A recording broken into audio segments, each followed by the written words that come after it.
ये 1933 का एक गर्म दिन था। मॉरिस विल्सन नामी एक ब्रिटिश आदमी अपने छोटे खुले हवाई जहाज की स्टिक मजबूती से पकड़े हुए फ्यूल टैंक को खत्म होते देख रहा था।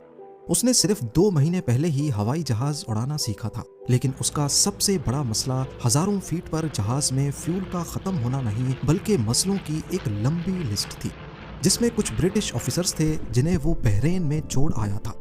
ईरान में लैंड करने पर अरेस्ट होने का यकीन, नीचे पर्शियन गल्फ की लहराती लहरें और ये बढ़ने वाला इम्कान कि फ्यूल खत्म होने से पहले ही वो किसी सेफ जगह तक नहीं पहुंच पाएगा। लेकिन इन सब के बावजूद विल्सन आगे बढ़ता रहा, क्योंकि वो जिस मिशन पे निकला था वो इन छोटे छोटे मसलों से कहीं ज्यादा बड़ा था। और उसका मिशन था अपने इसी जहाज को दुनिया के सबसे ऊंचे पहाड़ माउंट एवरेस्ट से टक्कर। यॉर्कशायर में एक मिडिल क्लास टेक्सटाइल मिल मालिक के घर पैदा हुआ। मॉरिस के लिए अगर ग्रेट वॉर 16 साल की उम्र में शुरू ना होती तो शायद वो भी अपने खानदानी टेक्सटाइल बिजनेस में शामिल हो जाता, मगर इसके बजाय उसने अपने बड़े भाई विक्टर के नक्शे कदम पर चलते हुए अपनी 18वीं बर्थडे पर ब्रिटिश आर्मी ज्वाइन कर ली। उसे जल्दी से जंग के मैदान में जाने की बेचैनी थी।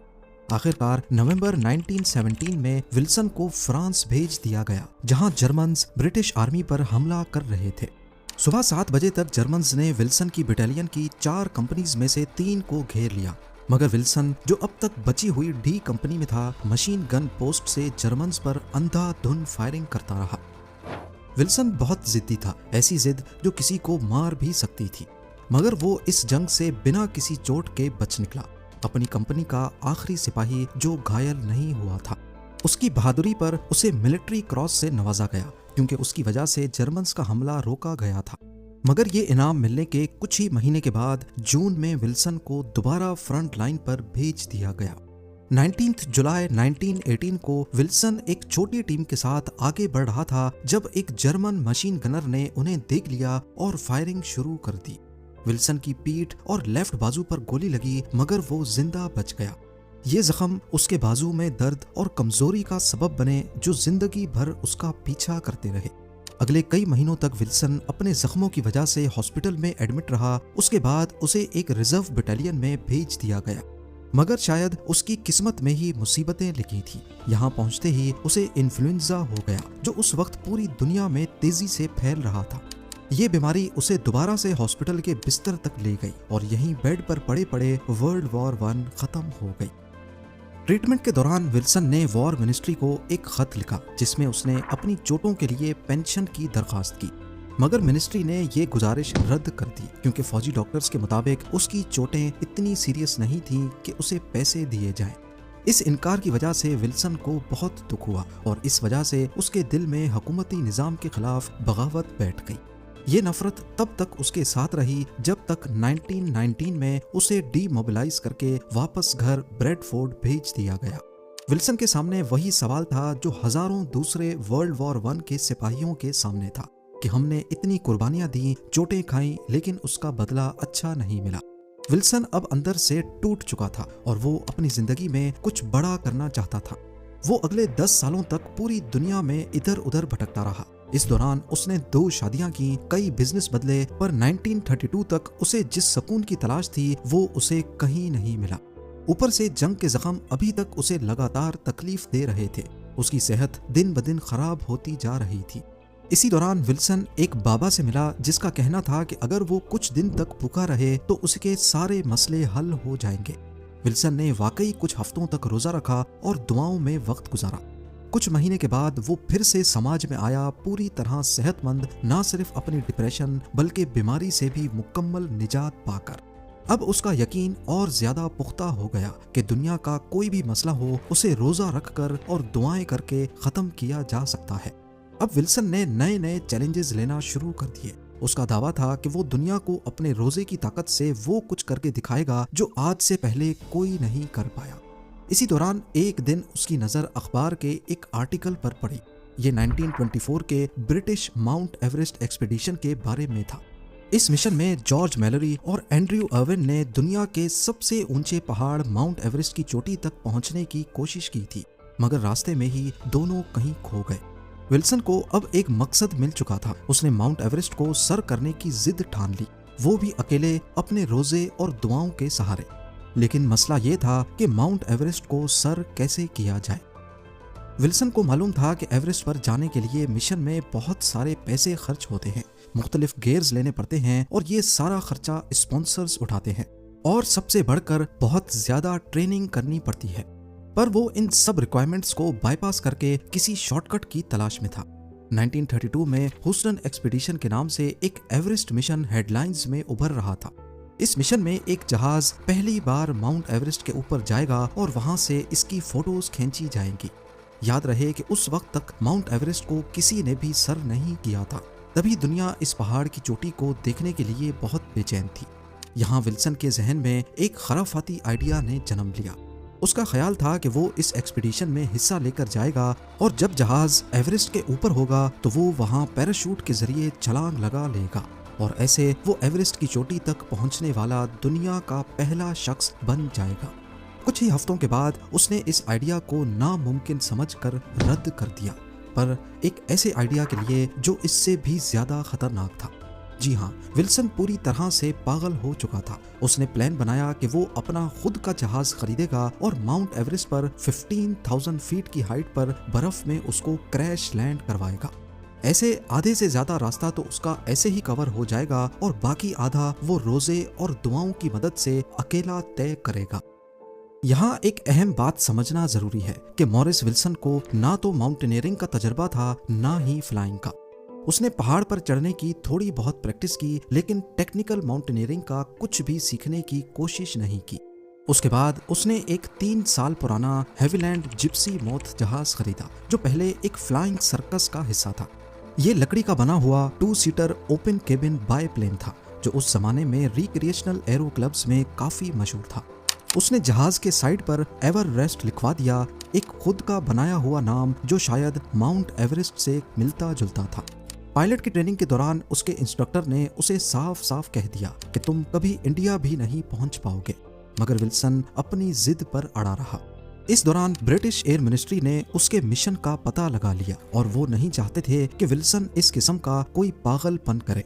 ब्रिटिश एयर मिनिस्ट्री ने नेपाल की अथॉरिटीज को विल्सन के प्लान का बताया तो उन्होंने उसकी नेपाली एयर स्पेस में दाखिल होने की परमिशन ही रद्द कर दी। ये एक बुरी खबर थी, क्योंकि विल्सन ने एवरेस्ट तक नेपाल के रास्ते ही पहुंचने का प्लान बनाया था, पर वो अपनी जिद को पूरा करने के लिए किसी भी हद तक जा सकता था।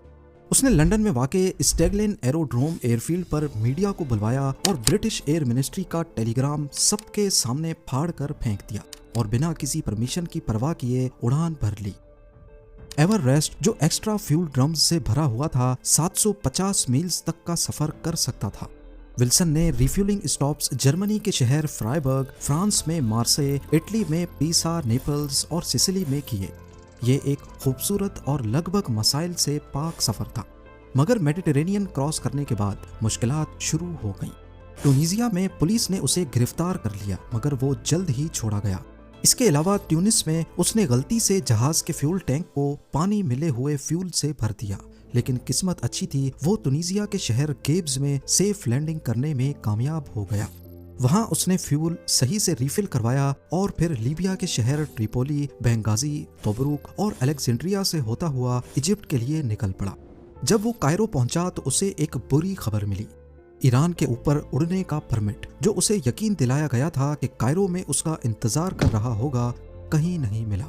उसने पूरा दिन अलग अलग ब्रिटिश अफसरों के पास चक्कर लगाने में गुजार दिया, मगर शायद ब्रिटिशर्स ने ही जानबूझकर उसका परमिट रुकवाया था। ब्यूरोक्रेसी के चक्कर में और वक्त बर्बाद करने के बजाय विल्सन ने सीधा बगदाद के लिए उड़ान भरी। अब ईरान उसके सामने था, लेकिन उसके पास वहां उतरने की इजाजत नहीं थी, इसीलिए उसे एक नया रास्ता ढूंढना था। मगर मसला ये था कि उसके पास एक अच्छा डिटेल्ड मैप नहीं था। उसने बगदाद में लैंड किया और बाजार से एक बच्चों का स्कूल एटलस खरीदकर उस पर अपना रास्ता मार्क किया और बहरीन के लिए रवाना हो गया। इस दौरान ब्रिटिश अफसरों ने विल्सन से एक कदम आगे सोचना शुरू कर दिया। उन्होंने अगले मकाम पर पहले ही टेलीग्राम भेज दिए। जब विल्सन बहरीन पहुंचा तो वहां एक ब्रिटिश ऑफिसर ने उसे अपने दफ्तर बुला लिया।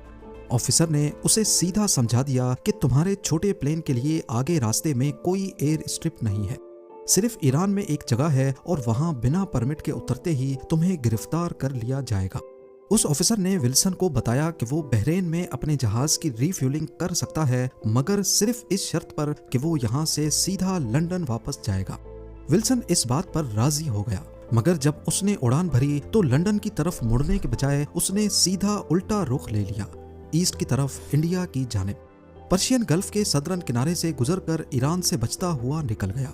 उसने चुपके से बहरेन में ब्रिटिश ऑफिसर के मैप में ईरान के करीब एक नई स्ट्रिप देख ली थी, और वो थी ग्वादर में, जो पहले इंडिया का हिस्सा होता था।